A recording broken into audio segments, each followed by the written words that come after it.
नाजरीन, आप देख रहे हैं आली न्यूज़ में आपका मेज़बान चौधरी फजल रहमान। पाकिस्तान के ज़ेरे इंतज़ाम कश्मीर के ज़िला भिम्बर की तहसील समानी कि बिल्कुल इस वक्त हम तहसीली हेडकोार्टर में शहर के साथ बैठे और मैं मौजूद हूँ जहाँ ये बच्चा ज़ख्मी हुआ। आज 31 दिसंबर 2020 यानी इस साल का इख्तिताम होने जा रहा है चंद ही लम्हों बाद, चंद घंटों बाद। इस दौरान इंडियन आर्मी की जानिब से शेलिंग का निशाना बनी सिविल आबादी पाटा खेतर चाई के मकाम पर, जहां ये बच्चा जो मेरे पास मौजूद है सैफ शब्बीर वल्द राजा मोहम्मद शब्बीर, ये 15 साल बच्चा है और ये ज़ख्मी हुआ। इन्हीं से पूछते हैं, बेटा कैसे ज़ख्मी हुए, आप क्या कर रहे थे? ज़रा ऊंची आवाज़ में। भैंस अंदर बांधने के लिए बाहर निकले और भैंस को खोल के निकलने लगे तो फिर क्या हुआ? शेल लग गया। तो बम, ये जो इंडियन आर्मी का मोटर शेलिंग थी वो ब्लास्ट कहाँ हुई? आपके घर के किस तरफ? ऊपर ऊंची जगह। फिर आप वहाँ पे गिर पड़े या वहाँ से उठकर अंदर आए? कैसे आए? वहीं गिर गए। तो किसने उठाया आपको मौके से? मामू ने। क्या नाम है उनका? जीशान। अगर हैं तो बुलाएं जी उन्हें। और नाजरीन, ये होता है कि ये जिस जगह पे ये वाकया हुआ, ये क्या वक्त होगा बेटा उस वक्त? 3 के बाद, 3 साढ़े 3 का नाजरीन ये वक्त बता रहे हैं।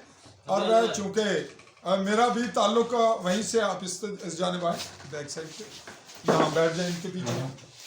नाजरीन, ये जिस वक्त ये ब्लास्टिंग हो रही है, थोड़ा इन्हें करीब आने दें, आप पीछे हो जाए, थोड़ा सा इनके पीछे ऊंची जगह हो जाए। नाजरीन, उस वक्त मैं कहावलिया आंसर शहीद 25 नवंबर 2020 को हुआ, वो वहीं मौजूद था। आवाज़ आ रही थी, उसके बाद मैं रैपिडली पहुंचा हूँ, मेरे साथ वाइफ थी। उसके पहुंचते हुए जब मैं इनके घर पहुंचा हूँ तो इसको हॉस्पिटल ले जाया जा चुका था। और अगरचे मुझे ये रास्ते में मिले, लेकिन मेरा ख्याल था कि कैफियत इतनी संगीन नहीं। तो नाजरीन, रास्ते में जो रिपोर्टिंग की, जब इनके घर पहुँचा हूँ तो वहाँ आप ये देखेंगे चारों तरफ सिविल आबादी है। आज की हमारी रिपोर्टिंग में हम इनसे ही पूछेंगे फिर क्या हुआ आपको। जीशान, आप इनको, जब ये जख्मी हुआ ना, हाँ जी, तो कैमरे की जान ऊंची आवाज़ में। ये जख्मी हुआ तो फिर मैंने इसको उठाया, ये बेहोश हो गया था। तो फिर उठा के मैं इसको अंदर लेके गया हूँ। तो फिर जो ना इधर नीचे समानी अस्पताल लेके आया। वहाँ आपके साथ और कौन था जब आपने इनको उठाया? छोटा भांजा था, इसका बड़ा भाई है। इसका बड़ा भाई। हाँ जी। आपका नाम जीशान वल्द राजा अलीशान। हाँ जी। आपकी उम्र कितनी है? मेरी उम्र 24 साल। आपकी तालीम कितनी है? तालीम मैट्रिक। आप बिल्कुल, आपके जो पुराने कदीमी मकान है आबा अजदाद के, वो कहाँ हैं? वो पाटा खेतर में है। नहीं, कौन सी जगह, वो किस जगह पे आते हैं? गाई। नहीं, उस जगह का नाम पाटा खेतर हो गया, लेकिन अब वहाँ क्या है, क्या प्रॉब्लम क्या है? वो जो है ना इंडियन के हवाले है बिल्कुल। वो जगह इंडियन के कंट्रोल में या कब्जे में नहीं है, लेकिन बिल्कुल उसके साथ इंडियन मोर्चा। हाँ जी बिल्कुल। तो वो सिविल अपने मकानात आपके आबा अजदाद ने कब छोड़े? आपको कुछ पता सुना आपने? नहीं पता। आपसे पहले? हाँ जी। नाजरीन, ये 0 पॉइंट, बिल्कुल एन जीरो जहाँ लाइन गुजरती है, वहां से ये शिफ्ट हुए और अब जहाँ हैं यहाँ भी ताकोब हो रहा है गोलों का। और जहाँ इस वक्त हम मौजूद हैं उस्मानी शहर में, आपने देखा कि चंद दिन पहले बहुत बड़ी शेलिंग हुई, वो यहाँ। अब यह सिविल आबादी को इंडियन आर्मी क्यों कर निशाना बनाती है? ये बड़ी सीधी सी बात है कि आज के दौर में गूगल मौजूद है, हर चीज़ का नक्शा, हर चीज़ एक दूसरे के इलम में होती है। बहुत कम चीज़ें हैं जो इलम में नहीं होती या नज़र में नहीं होती।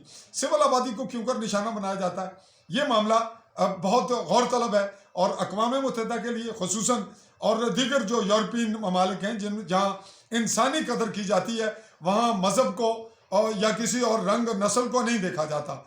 और कश्मीरी इस्तेसाल का शिकार हैं।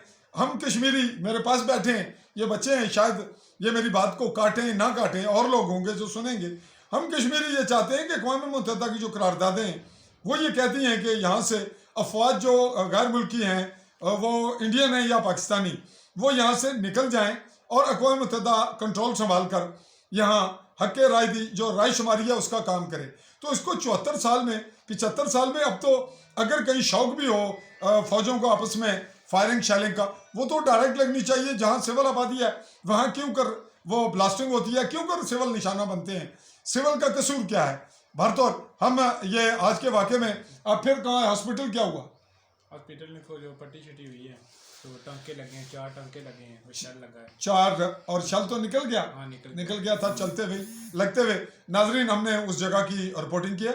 बाकी जो हमने इजाफी बातें की, ये हमारे जो N0 लाइन पे रहते हैं, ये मेरे हमसाए भी हैं, मैं बिल्कुल साथ ही इनके करीबी मेरी भी रहायश है और हम लोग भी ख़तरे में होते हैं। लेकिन ये रिपोर्टिंग मैं वहाँ से कावलियाँ से मसमानी चाई और फिर एमरजेंसी तमाम मकामात की मैंने रिपोर्टिंग की और इसी लम्हे मैं अपने घर नहीं गया, वापस यहाँ पहुँचा हॉस्पिटल। ये हॉस्पिटल से निकल रहे थे, इस वक्त यहाँ घर आए हैं जहाँ इसकी सिस्टर का, इसकी खाला का घर है, वहाँ मौजूद हैं और अभी इसको वापस घर ले जा रहा है।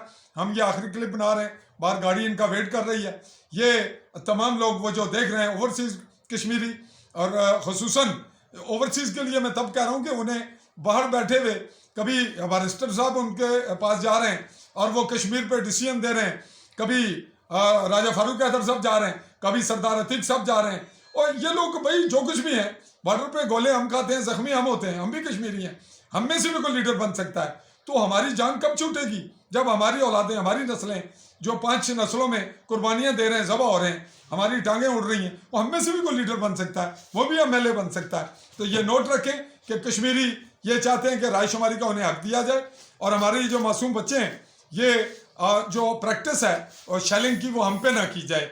वो बेहतर यह है कि यहाँ जो आपस में भी की जा रही है, ये बर्रे सगीर के अमन को नुकसान पहुँचा रही है और 74-75 साल में सिवाय प्रैक्टिस के और कुछ भी नहीं, वो भी हमारे जिस्मों पर। मैं अपने कैमरामैन साथी नकीबुल्लाह चौधरी के साथ, चौधरी फजल रहमान, समानी बिम्बर, कश्मीर।